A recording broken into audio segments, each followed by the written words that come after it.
Ok. Bueno, estamos trabajando una palabra, siempre me gusta recordar un poquito, ¿sí? Cielo nuevo y tierra nueva, comenzamos a trabajar. Y cuando hablamos de cielo, no estamos hablando de un lugar físico. Uno dice cielo y mira para arriba, ¿no? Ahora, cuando la Escritura nos habla de cielo, nos habla de un ámbito, un ambiente, ¿sí? Un lugar donde gobierna Cristo, ¿sí? Como la Escritura dice, lugares celestiales, ¿no? Estamos hablando precisamente de un ámbito de gobierno y no de un lugar donde uno tal vez imagina, no sé, están las estrellas, los planetas, las constelaciones. No nos estamos refiriendo a eso, sino nos referimos a un ámbito de gobierno. Y venimos desarrollando el libro de Apocalipsis, empezamos a estudiar el libro de Apocalipsis, ¿sí? Y hemos tenido quizás una idea un poco equivocada de lo que verdaderamente está transmitiéndonos el libro de Apocalipsis, donde hemos visto que el libro de Apocalipsis pareciera ser un libro de catástrofes, un libro de juicios, un libro que hemos leído muy poco, que nos da hasta un poco de temor, no todo lo que describe el libro de Apocalipsis, pero en realidad, si nosotros podemos prestar atención, Apocalipsis comienza diciendo, esta es la revelación de Jesucristo. En definitiva, si bien hay partes en Apocalipsis que habla de juicio, que habla de ciertos acontecimientos catastróficos, pero el eje central, la esencia de todo Apocalipsis, está hablando de la revelación de la persona de Cristo. Es como un condensado, por así decir, de toda la Escritura, porque vemos reflejado en Apocalipsis la victoria eterna de la cruz. O sea, el final de Apocalipsis es la victoria del Cordero. ¿Sí? No es una vida catastrófica de sufrimiento y de terror, sino que en definitiva nos habla de Cristo. ¿Sí? Hemos visto las cartas a las 7 iglesias que escribe Juan en esa revelación, en esa aparición de Cristo, ¿sí? Cuando le dice, escribe estas cartas a las 7 iglesias, y estuvimos trabajando un poquito, que ya vamos a volver seguramente sobre eso. Y un pasaje que en este último mes hemos estado hablando es en Apocalipsis 4:1, cuando el Señor le dice a Juan, Juan, sube acá, ¿sí? Sube acá, hay una puerta abierta, te voy a mostrar lo que va a acontecer. Y hablábamos precisamente de ese ámbito, ¿no? De ese lugar, de mudar, de salir de los pies de la tierra y cambiar hacia ese lugar. Ese sube acá, como decimos, no es que produce en nosotros un cambio de lugar, porque uno puede imaginar, nuestra mente nos lleva a imaginar, ¿sí? Sube acá, entonces decimos, a ver, estoy acá abajo, tengo que subir ahí arriba. Pero estamos hablando de algo espiritual, ¿sí? Un ámbito espiritual. No es un cambio geográfico de nuestra vida. ¿Por qué digo esto? Porque si solamente tuviera que ver con que cambiáramos de lugar, el hecho de haber cambiado de país, el hecho de haber cambiado de ciudad, sería suficiente. Pero muchas veces, o por lo general, el hecho de cambiar de lugar, cambiar de país, no cambia la situación, no cambia los problemas. Porque no tiene que ver con un lugar físico, sino con un lugar espiritual, ¿sí? Lo que sí produce este cambio de posición, por decirlo de alguna manera, es un cambio de dimensión, un cambio de ambiente, ¿sí? Y ese ambiente gobierna Cristo. Ese cambio de ambiente, habíamos estado viendo, nos daba una mirada con una perspectiva totalmente diferente. Cuando uno puede elevarse, puede tener una mirada panorámica muy distinta de la situación. Tiene una perspectiva distinta, diferente de las cosas. Y fíjense por qué decimos esto. Porque el Señor le dice a Juan, sube acá y te voy a mostrar. Ahora, Juan no dejó de estar exiliado. Juan siguió en el exilio, ¿sí? En la isla de Patmos. Recuerden que el exilio no era un lugar que le decían a Juan, bueno, acá te dejo una caña de pescar, ¿cómo le dicen para el sol? Una sombrilla para taparte del sol, hacé tu vida. Entonces Juan se despertaría a la mañana, iría a pescar para el desayuno. No. Dice que los que estaban exiliados en la isla de Patmos tenían trabajos forzados, trabajaban en las minas. O sea, padecían realmente el exilio más que una cárcel todavía, ¿sí? Aún así, cuando Cristo se le aparece a Juan, no lo saca del dolor, no lo saca del sufrimiento, no lo saca de la situación que estaba viviendo. Porque Cristo no vino a Juan a mostrarle, a sacarlo, sino a mostrarle que se puede vivir el cielo en la tierra, ¿sí? En otras palabras, le dice, Juan, sube acá, mira, hay una puerta abierta, dice, te mostraré en esta dimensión que podrás ver con más claridad, habrá más revelación y verás claramente lo que hay por delante. Palabras mías, ¿sí? Sube acá, avanza, ¿sí? La invitación del Señor de subir para bajar. ¿Por qué decimos que es subir para bajar? Porque estamos hablando de que es una nueva dimensión espiritual, ¿sí? Bajar, ¿qué cosa?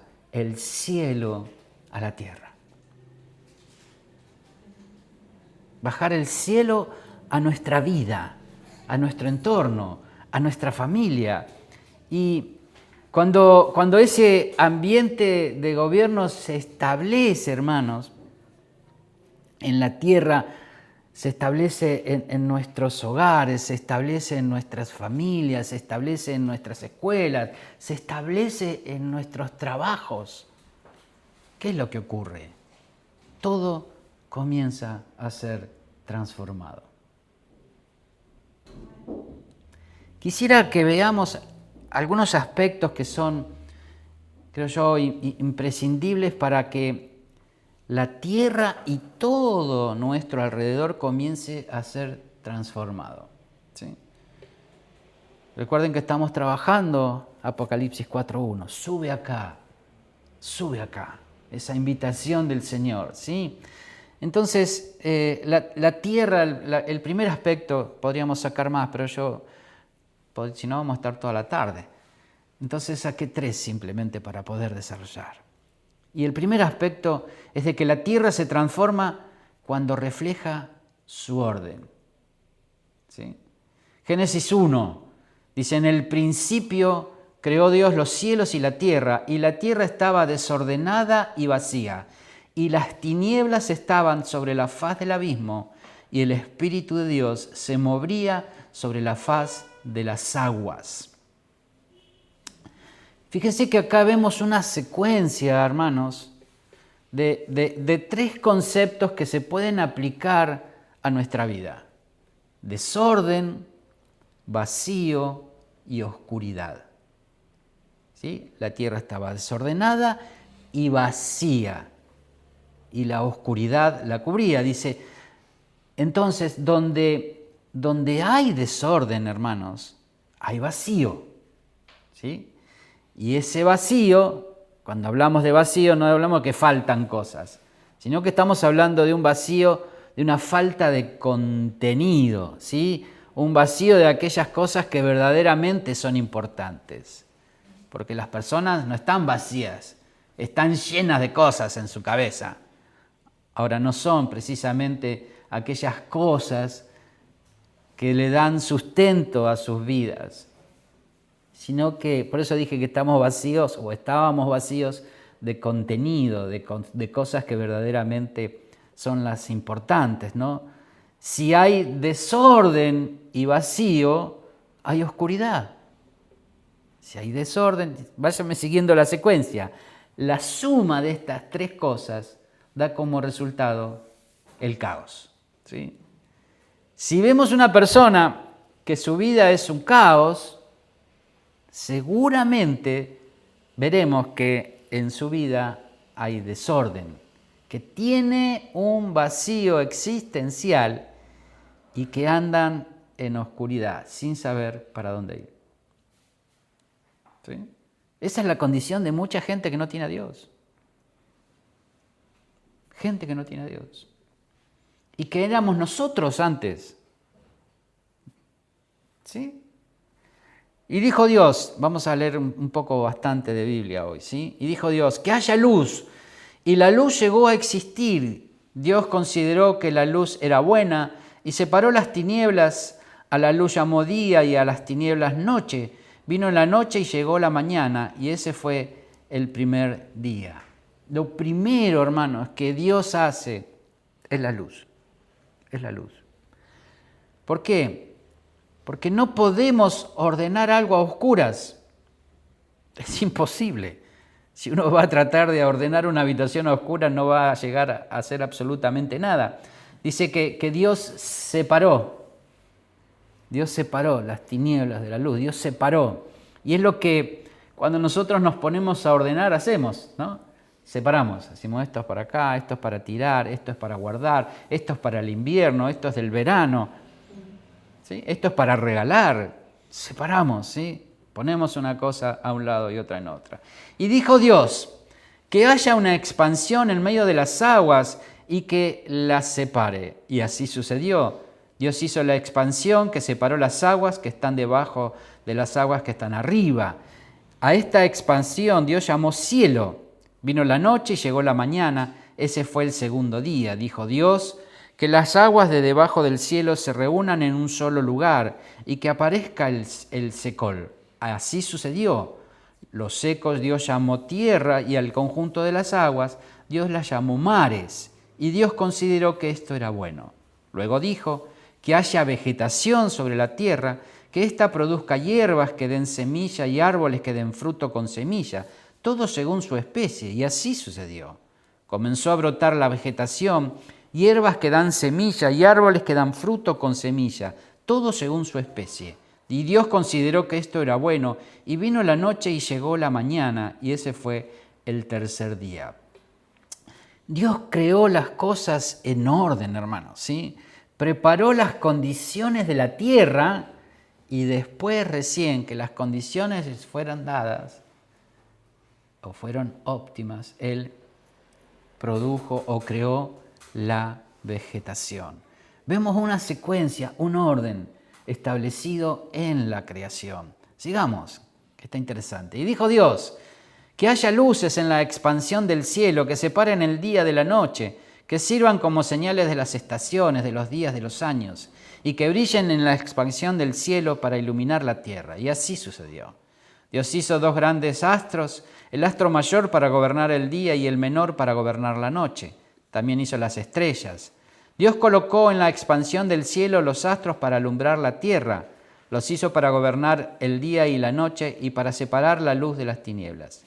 Dios consideró que esto era bueno.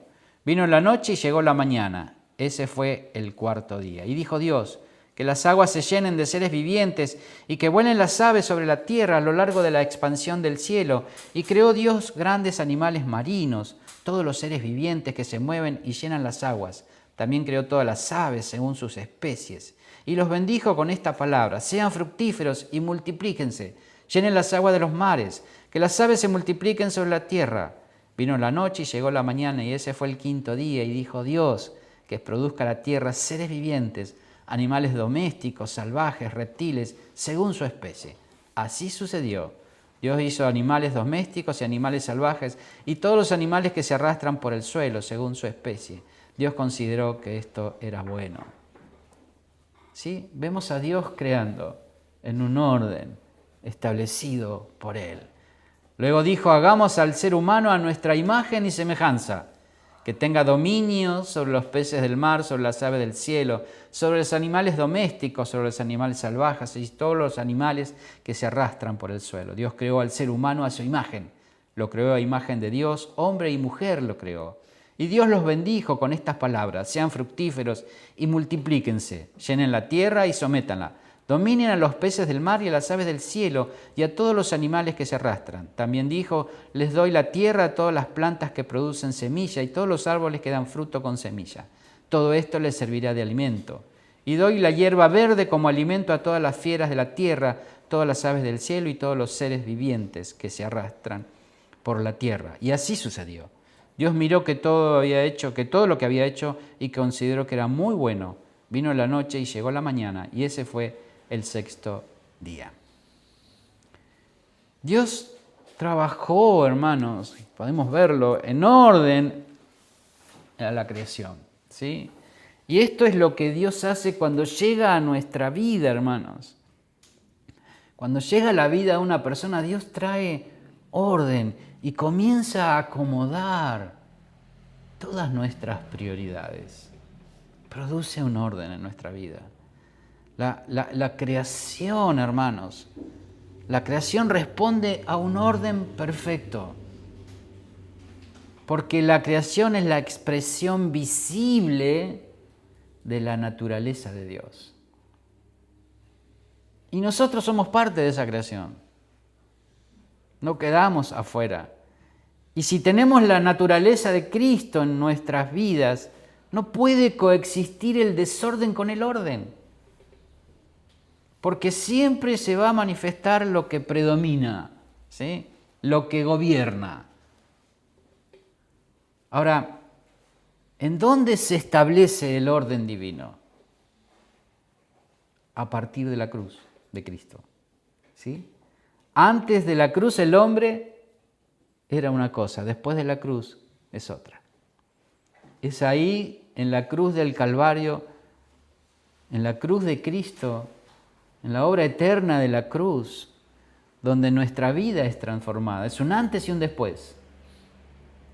Donde el hombre caído, según Adán, vivía su vida desordenadamente.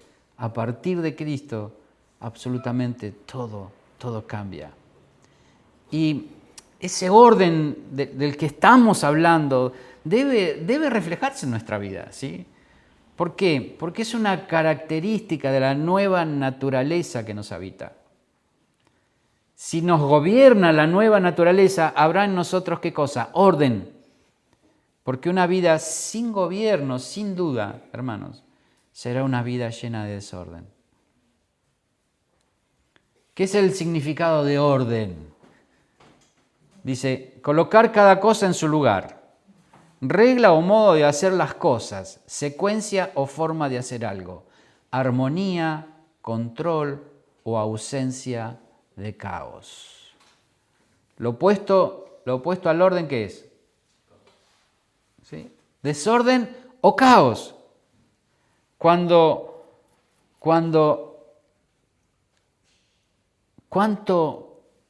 orden hay en nuestras vidas? ¿O cuánto desorden hay en nuestras vidas? ¿Cuál es el significado de desorden? Inestabilidad, conmoción, confusión. Algo que es totalmente opuesto a la paz. Para poder pensarlo, ¿no? A ver, ¿cómo estamos viviendo? Santiago 3, me gusta la Nueva Traducción Viviente, dice: si ustedes son sabios y entienden los caminos de Dios, demuéstranlo viviendo una vida honesta y haciendo buenas acciones con la humildad que proviene de la sabiduría. Pero si tienen envidias amargas y ambiciones egoístas en el corazón, no encubran la verdad con jactancias y mentiras, pues la envidia y el egoísmo no forman parte de la sabiduría que proviene de Dios. Dichas cosas son terrenales, puramente humanas y demoníacas. Pues donde hay envidias y ambiciones egoístas, también habrá desorden y toda clase de maldad. ¿Sí? Sin embargo, la sabiduría que proviene del cielo, ante todo es pura, también ama la paz, siempre es amable y dispuesta a ceder ante los demás. Está llena de compasión y del fruto de las buenas acciones. No muestra favoritismo y siempre es sincera. Y los que procuran la paz sembrarán semillas de paz y recogerán una cosecha de justicia. Debemos ser coherentes con lo que decimos creer y manifestar nuestra vida. Se ve en nosotros todo lo que decimos. La Biblia dice que somos cartas leídas. O sea que todos estamos permanentemente siendo leídos por nuestras familias, primeramente porque es en el lugar donde nos mostramos realmente como somos.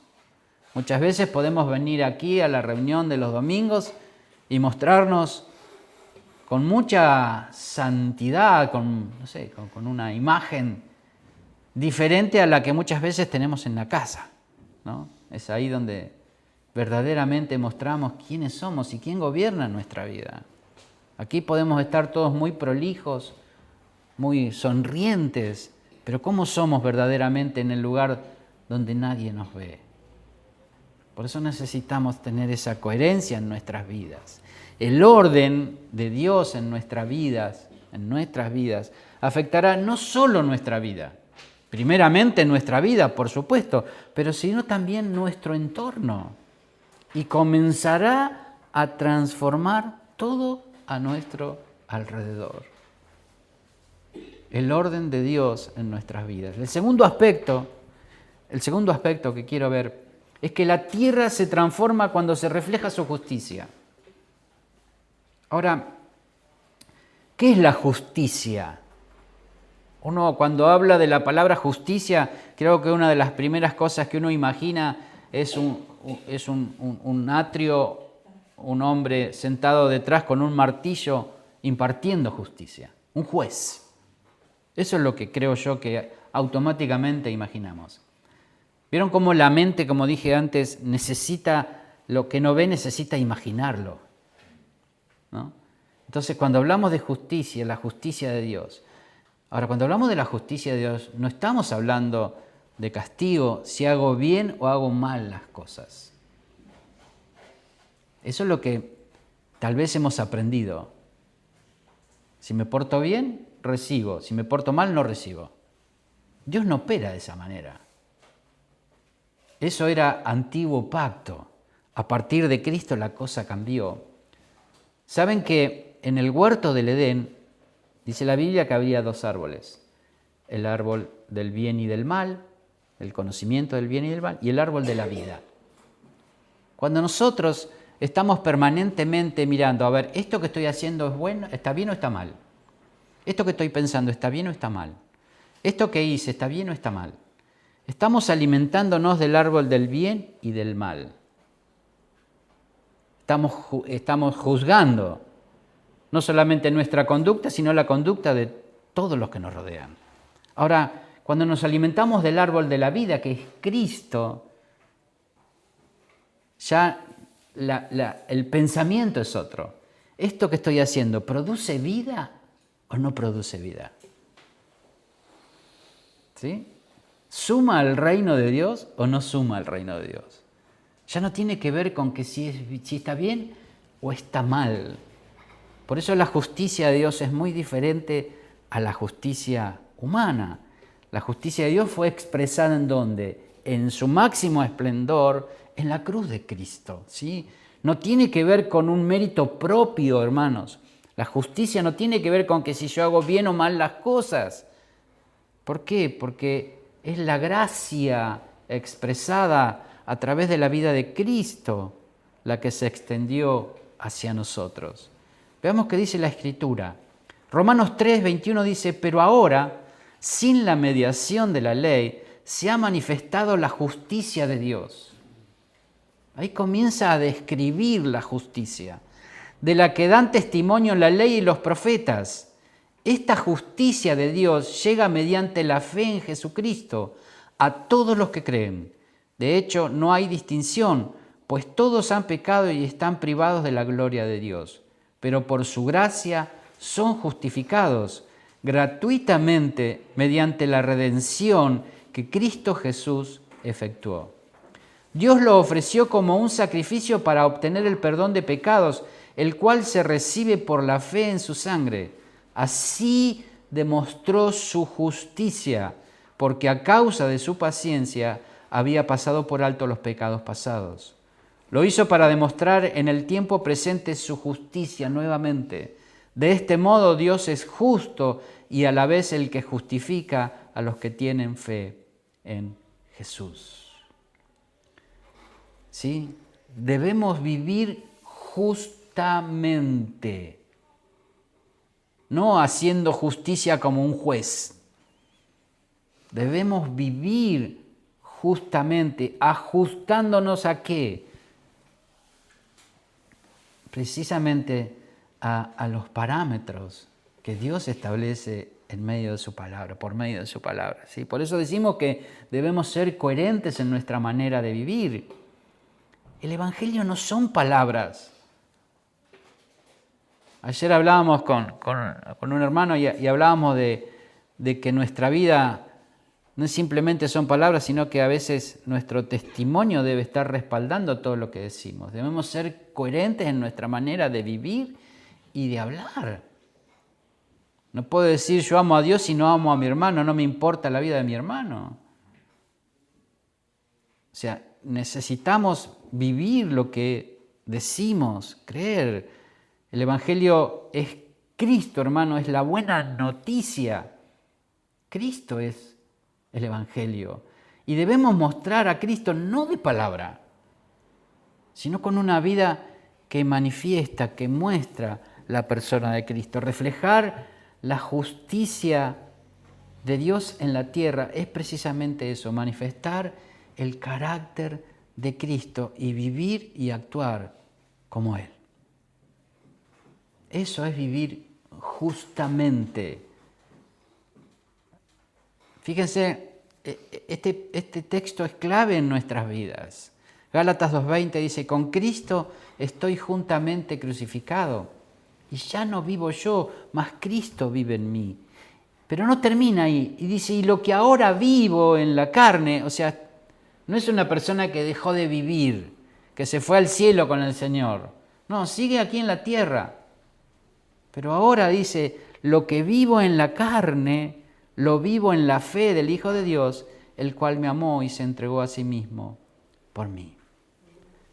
Mateo 5:13 dice, vosotros sois la sal de la tierra, pero si la sal se desvanece, ¿con qué será salada? No sirve más para nada, sino para ser echada afuera y hollada por los hombres. Esta es una palabra dura, hermanos. Si usted va a cocinar y pone sal y la sal no le da gusto, y le pone sal y no le da sabor, y le pone sal, pone 1 kilo de sal. ¿Para qué le sirve? Para nada. Para nada. ¿Verdad? Vosotros sois la luz del mundo. Una ciudad asentada sobre un monte no se puede esconder. ¿Qué dice que somos? La luz del mundo.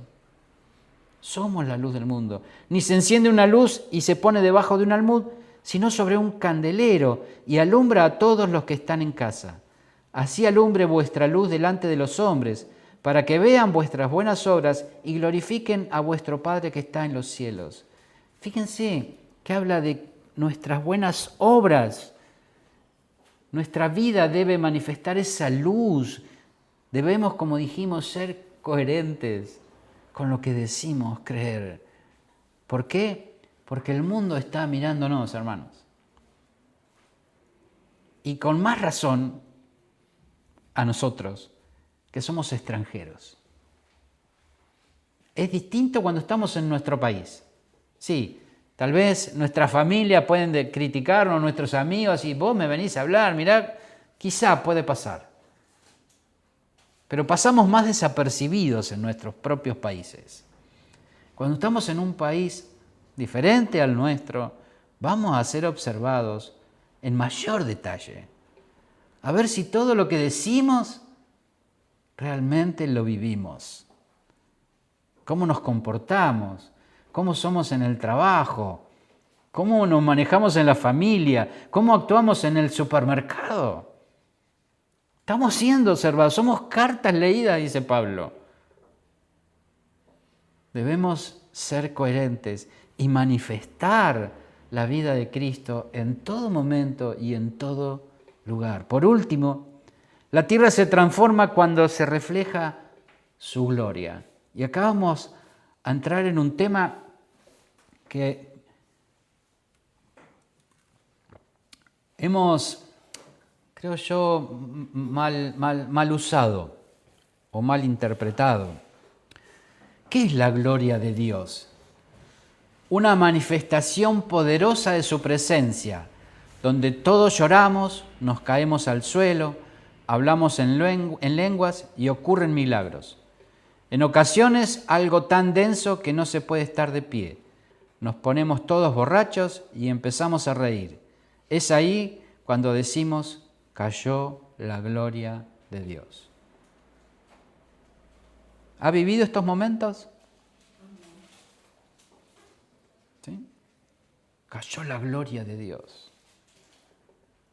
Cuando se hizo la dedicación del templo de Salomón en Jerusalén, dice que éste se llenó con una nube muy densa de su presencia, a tal punto dice que los sacerdotes no podían ministrar. Ahora, vamos a hacer un pequeño alto aquí. ¿Por qué? Porque en el antiguo pacto Dios se manifestaba de manera esporádica en determinados lugares y de diferentes maneras. ¿Sí? Ahora, hoy, a partir del nuevo pacto, ¿dónde habita Dios? Habita dentro de nosotros. ¿Sí? ¿Me va siguiendo?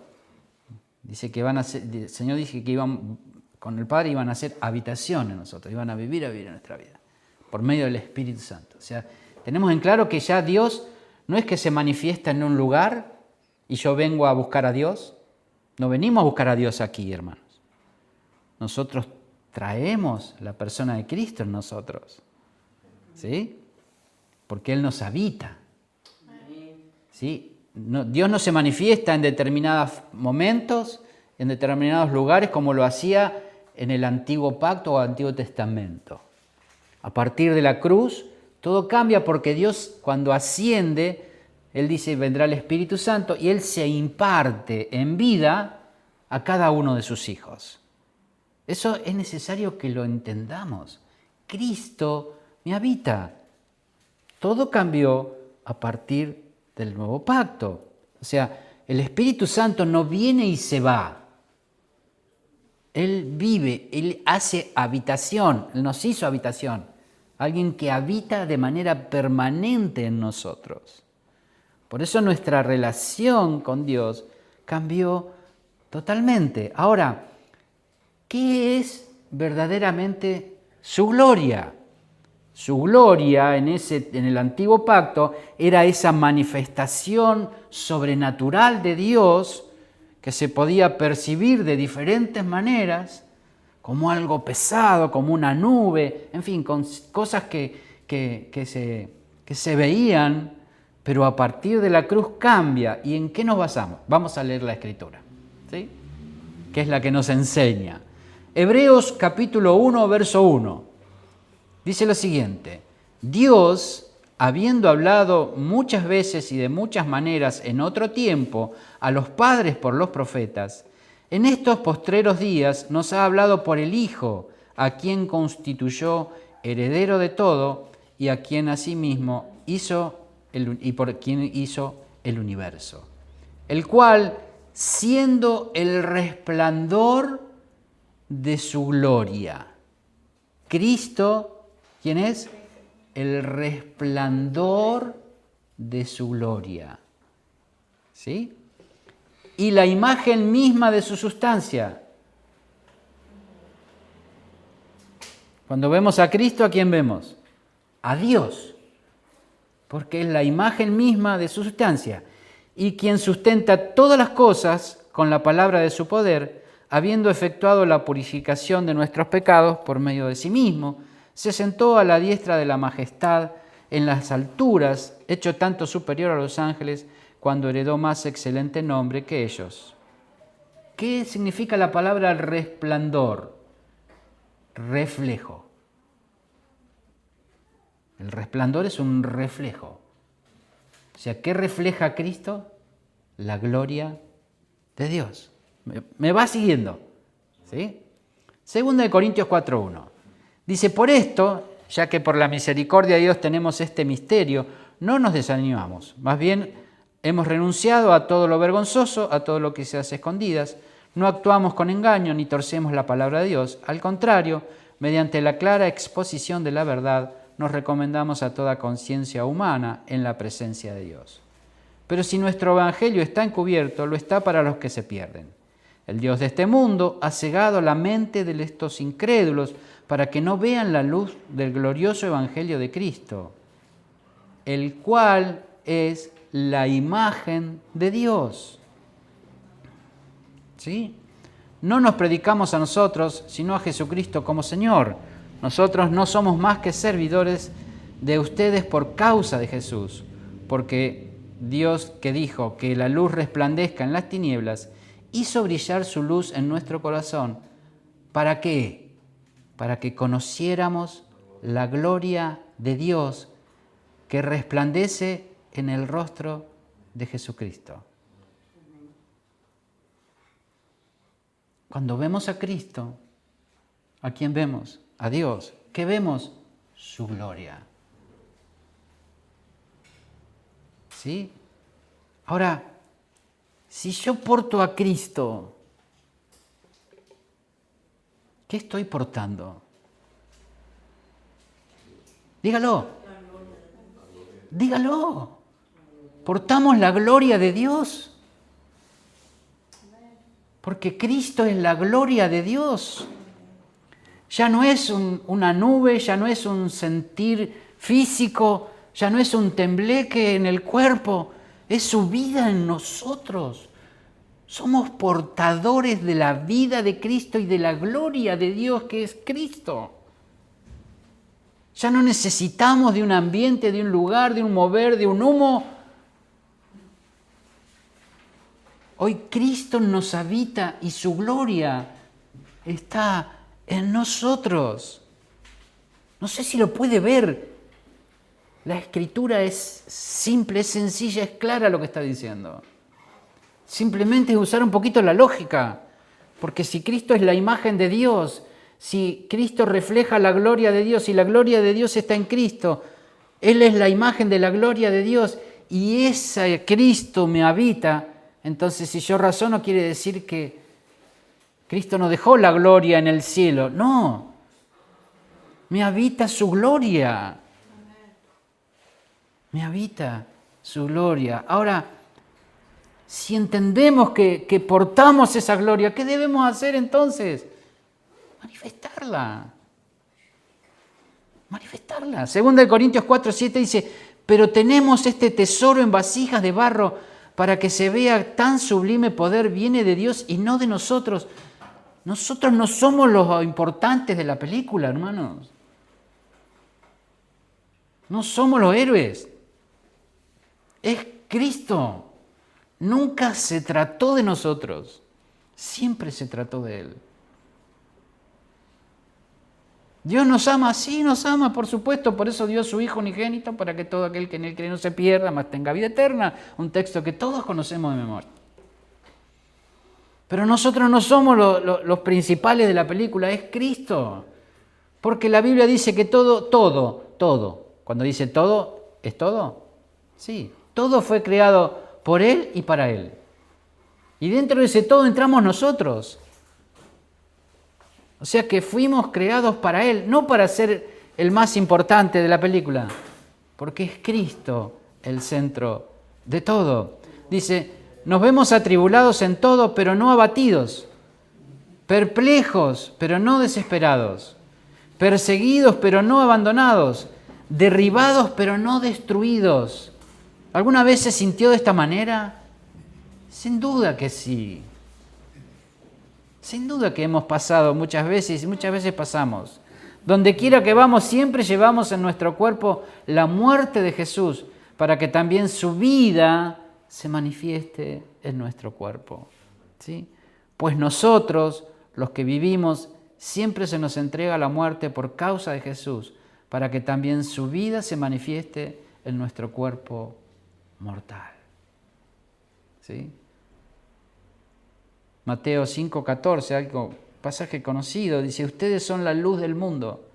Una ciudad en lo alto de una montaña no puede esconderse. Tampoco se enciende una lámpara para cubrirla con una vasija. Por el contrario, se pone en el candelero para que alumbre a todos los que están en la casa. Hagan brillar su luz delante de todos para que ellos puedan ver las buenas obras de ustedes y alaben a su Padre que está en los cielos. ¿Qué ven cuando nos ven? ¿Qué escuchan cuando hablamos? ¿Qué estamos mostrando al mundo? Pero no solamente al mundo. Empecemos por nuestro hogar, por nuestras familias, por nuestro entorno, por nuestro cónyuge. ¿Qué estamos manifestando? Por nuestros hijos. ¿Qué estamos manifestando? ¿Por qué? Porque hablamos de que sin duda nosotros queremos cambios en nuestra vida, cambios en nuestras familias, cambios en nuestros trabajos, cambios en nuestro entorno. Claro que sí.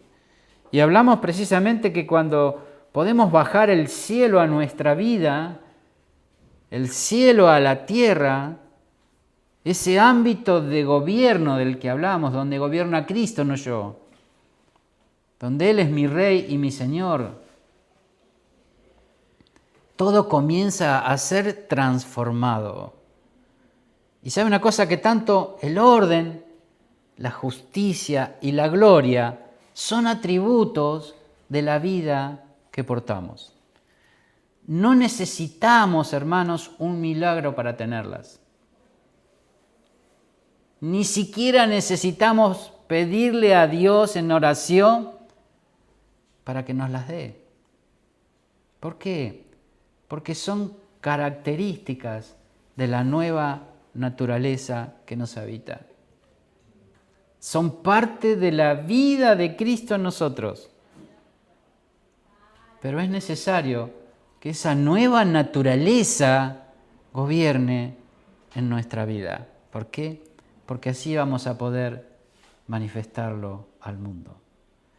No somos nosotros haciendo nuestro mejor esfuerzo por ser mejores. Hemos vivido una vida de esfuerzo continuo, un evangelio pesado, donde tenemos que calificar en un estándar que Dios pide. Y si no llegamos a lograr ese estándar, no entramos, no cabemos. Cuando en realidad no tiene que ver con todo mi esfuerzo, sino con permitirle a Él en mi vida trabajar. Como siempre decimos, el árbol no da fruto haciendo fuerza para dar fruto. Yo no he visto una planta que haga fuerza para dar fruto.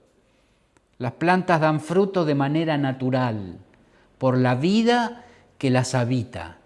Hay una savia que recorre cada rama, todo el árbol.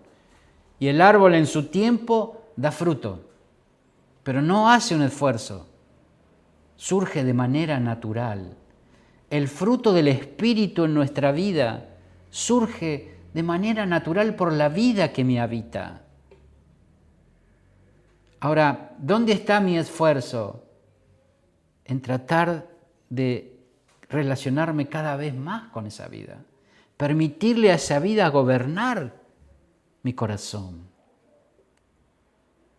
Como siempre decimos, Cristo no vino a mejorar nuestra vida, hermanos.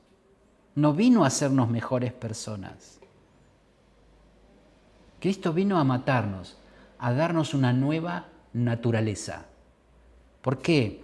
Porque como seres humanos teníamos una naturaleza de pecado que gobernaba nuestra vida. La naturaleza adámica, La naturaleza adámica no se puede mejorar. Tiene que desaparecer, tiene que morir. Por eso dice que cuando estamos en Cristo, nueva criatura, nueva creación somos. Dios no vino a darnos una mejor calidad de vida, vino a cambiar esa vida, a matar esa vida y a darnos una nueva naturaleza, que es la naturaleza de Cristo en nosotros. Ya no soy yo, es Él en mí. Por eso es importante ver quién está en el gobierno de mi vida.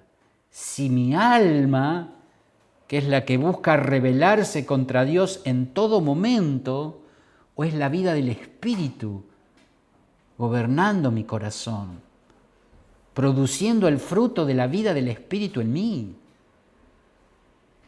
Esa es la muerte que nos habla la cruz. Con Cristo estoy juntamente crucificado. No, ya no vivo yo. Ya no vivo yo. Cristo vive en mí. ¿Sí? Eso es el gobierno del Espíritu en nosotros. Es esa nueva naturaleza que gobierna mi corazón. Lo viejo ya pasó, dice. Todo fue hecho nuevo. El viejo hombre, el viejo Adán, el viejo Marcelo fue crucificado en la cruz. Ahora yo resucité a una nueva vida en Cristo. Mi naturaleza fue transformada totalmente y recibí la naturaleza de Cristo. Por eso no tiene que ver con nuestro esfuerzo por tratar de ser mejores, de alcanzar una mejor imagen delante de Dios. ¿Por qué? Porque nunca lo vamos a conseguir y siempre nos vamos a frustrar. Porque evidentemente cuando no logramos alcanzar el objetivo que nos trazamos porque tenemos un estándar muy alto, nos frustramos.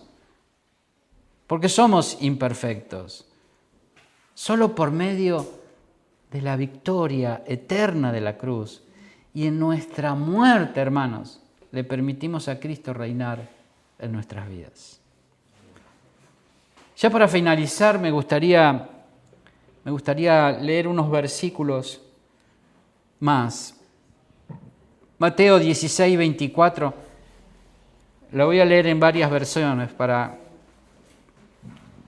tener más amplitud de entendimiento. Dice Mateo 16, 24, en la Nueva Traducción Viviente dice: luego Jesús dijo a sus discípulos: si alguno de ustedes quiere ser mi seguidor, tiene que abandonar su propia manera de vivir, tomar su cruz y seguirme. En la traducción al lenguaje actual dice: luego Jesús les dijo a sus discípulos: si ustedes quieren ser mis discípulos, tienen que olvidarse de hacer su propia voluntad.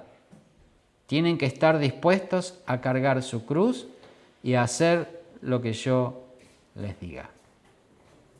¿Vieron cómo cambia, cómo amplía el concepto cuando uno busca diferentes traducciones? Ahora, ¿qué significa tomar la cruz y seguir al Señor? ¿Qué vamos a andar todos con 2 palos cruzados de madera en el hombro? No.